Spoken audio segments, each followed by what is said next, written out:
તો તમે જે દ્રશ્યો જોઈ રહ્યા છો એ ગેરકાયદેસર બાંધકામના છે ને એ પણ રાજકોટના પૂર્વ મેયર છે નયનાબેન પેઢડિયા, એમના પતિશ્રીએ આ ગેરકાયદેસર બાંધકામ કર્યું છે। કોમર્શિયલ આ ગેરકાયદેસર બાંધકામ છે, સૂચિત વિસ્તાર હોવા છતાં પણ અહીંયા સતત કામગીરી કરવામાં આવી। અને તમે પરાકાષ્ઠા જુઓ કે અગાઉ પણ 6-7 મહિના પહેલા જ્યારે ગ્રાઉન્ડ ફ્લોર તૈયાર થતો હતો ત્યારે પણ મીડિયાએ અહેવાલ દર્શાવ્યો અને પછી બાંધકામ અટકાવવાનું કહેવામાં આવ્યું હતું, પણ તમે જુઓ કે બાંધકામ તો અટક્યું નહીં, ઉપરથી એક માળ ઓર તૈયાર થઈ ગયો છે। આલિશાન અહીંયા કોમર્શિયલ બાંધકામ તૈયાર થઈ રહ્યા છે।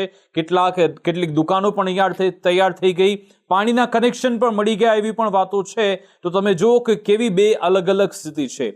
એક બાજુ ગેરકાયદેસર બાંધકામ છે, અગાઉ નોટિસ આપી હતી છતાં પણ એ બાંધકામ અટકતું નથી અને કોર્પોરેશન ત્યાં બુલડોઝર પહોંચાડતું નથી, અને બીજી બાજુ સુરતના નાસિરનગરમાં આપણે જોયું કે કેવી રીતે નકલી ડિમોલિશન કરવામાં આવ્યું, હજુ પણ કોઈની પાસે જવાબ નથી।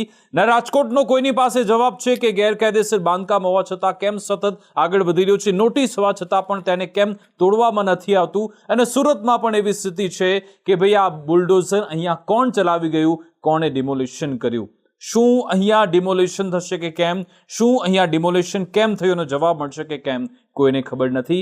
આવી સ્થિતિ આપણા ગુજરાતમાં અત્યારે ચાલી રહી છે।